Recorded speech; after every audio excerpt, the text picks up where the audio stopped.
Okay, good morning. Welcome to a class on fronting, another class on fronting. We'll look at some other forms of fronting. You could front an A positive, you could front an object, to plus infinitive, imperative, gerund, participles, noun clause, verb phrase, and a that clause. We'll look at that in a second, and we will also look at something called extraposition. And in my mind, extraposition is kind of, not exactly, but kind of the opposite to fronting. And all I mean is extraposition is very often putting information down at the other end of the sentence. However, there is an important difference. The reason why they're not direct opposites is you always get a dummy pronoun in extraposition. And you remember we've studied dummy pronouns in another class.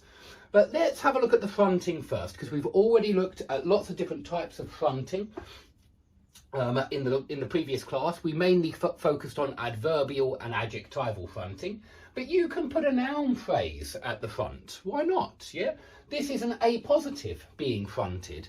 We actually saw this in another class on A positives, and this sentence, a great scientist, comma, Newton was born on Christmas Day.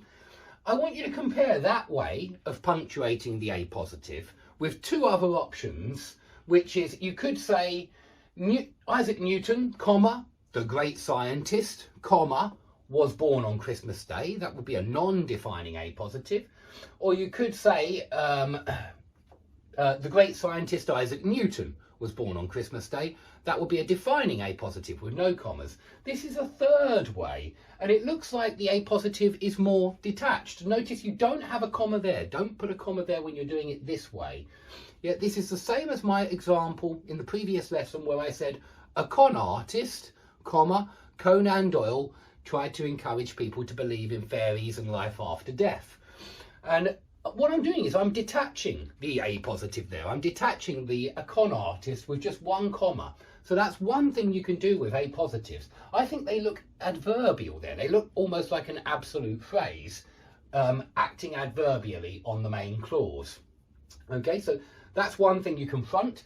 You can also front the object. What I want you to notice here is you've got subject, verb, object. Yeah, what did you manage to find? You managed to find 3 large conkers, but we can front that object. And when we do, if it's a really long object, you might put a comma in there. You would be well justified in putting a comma in here because the object is fronted before the subject, here's the subject, and the verb, here's the verb, yeah? So when you've got the object fronted before the subject and the verb, you do often see a comma there. But I wanted to show you a little object to show you that sometimes you don't see a comma there. So don't think you always will find one there. You won't, sadly. But here